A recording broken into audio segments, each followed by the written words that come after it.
بسم اللہ الرحمن الرحیم۔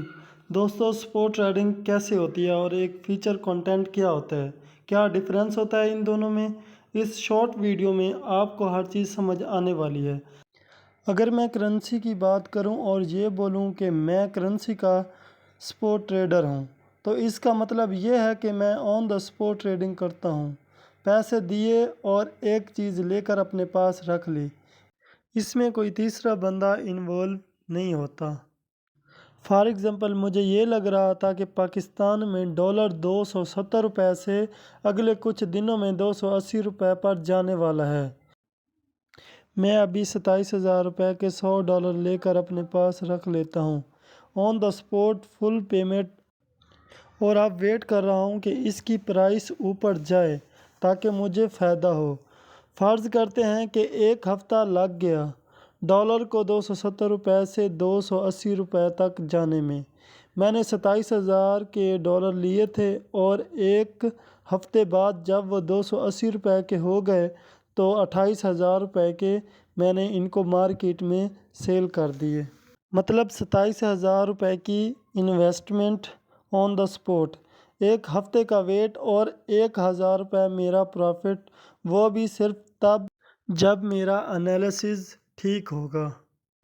اگر میرا انالیسز ٹھیک نہ ہوتا تو ہو سکتا تھا ڈالر اوپر نہ جاتا، الٹا ہی نیچے آ جاتا، میرا نقصان ہو جاتا۔ اس لیے کوئی بھی کرنسی بائی کرنے سے پہلے انالیسز کرنا چاہیے، مارکیٹ کو دیکھنا چاہیے، فنڈامنٹل نیوز دیکھنی چاہیے، پھر انویسٹمنٹ کرنی چاہیے، ورنہ آپ کا لاس بھی ہو سکتا ہے۔ اب یہ ڈیفینیٹلی میرے انالیسز پہ ڈیپینڈ کرتا ہے۔ اب یہاں پر میں نے ایک چیز لرن کی، 100 ڈالر کی انویسٹمنٹ کی اور 1,000 روپے بنائے۔ اگر میرے پاس اس ٹائم 1,000 ڈالر لینے کے پیسے ہوتے تو ان 1,000 ڈالر سے مجھے 10,000 روپے کا پروفٹ ہونا تھا، اور اسی طرح میرے پاس 10,000 ڈالر لینے کے پیسے ہوتے تو ان 10,000 ڈالر پر مجھے 1,00,000 کا پروفٹ ہونا تھا۔ ڈالر تو بس 270 سے 280 روپے ہی گیا ہے، لیکن اگر میرے پاس زیادہ ڈالر ہوتے تو مجھے زیادہ بینیفٹ ہونا تھا۔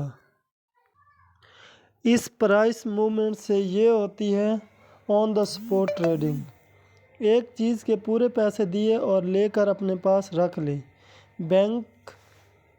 بینک میں رکھ لیں یا اور کوئی چیز اپنے پاس رکھی ہوئی ہے، واٹ ایور، چاہے وہ ایک کرنسی ہے، چاہے سونا ہے، چاہے کوئی کرپٹو کرنسی ہے۔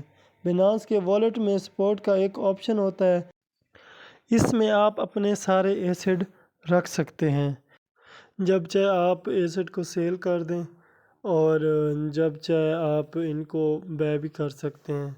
اس میں ٹائم پیریڈ کا کوئی ایشو نہیں ہوتا، چاہے آپ 5 سال بعد بھی ان کو سیل کریں۔ مارکیٹ تو اپ ڈاؤن ہوتی رہتی ہے، وہ تو آپ کو پتہ ہے، لیکن اس میں لاس نہیں ہوتا، نہ ہی اس میں کٹوتی ہوتی ہے۔ اب بات کرتے ہیں فیچر کانٹریکٹ کی۔ فیچر کانٹریکٹ کیا ہے؟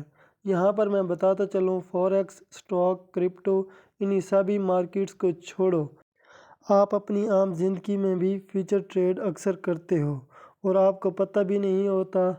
بتاؤں کیسے؟ فرض کر لو آپ نے آج ایک گاڑی بک کروائی ہے کمپنی کے شو روم سے، وہاں جا کے پیمنٹ کر دی ہے۔ اب گاڑی کی ڈیمانڈ زیادہ ہے تو کمپنی آپ کو کہتی ہے 5 یا 6 مہینے میں آپ کو آپ کی برانڈ نیو گاڑی ڈیلیوری مل جائے گی۔ جانتے ہو نا، اکثر ایسے ہوتا ہے، بکنگ کروانی پڑتی ہے گاڑیوں کی، پھر جا کے وہ کچھ مہینوں بعد آتی ہیں، اسپیشلی وہ گاڑیاں جن کی ڈیمانڈ زیادہ ہو۔ اب گاڑی کی قیمت فرض کر لیتے ہیں 20 لاکھ تھی جو آپ نے دے دی، اور اس قیمت کے بدلے ایک کانٹریکٹ فائل آپ کے ہاتھ میں دے دیا گیا ہے، ایک فیوچر کانٹریکٹ۔ بائر اور سیلر کے درمیان غور کرو، اس خاص ڈیٹ کو اس خاص چیز کی ڈیلیوری مل جائے گی۔ بائر کو پرائس فکس ہو چکی ہے جو بائر نے پے کر دی ہے۔ اب گاڑی اتنی شاندار ہو چکی ہے کہ مارکیٹ میں اس کی قیمت اگلے 2 مہینوں میں 25 لاکھ کی ہو جاتی ہے۔ ہو گیا نا آپ کو 5 لاکھ کا پروفٹ۔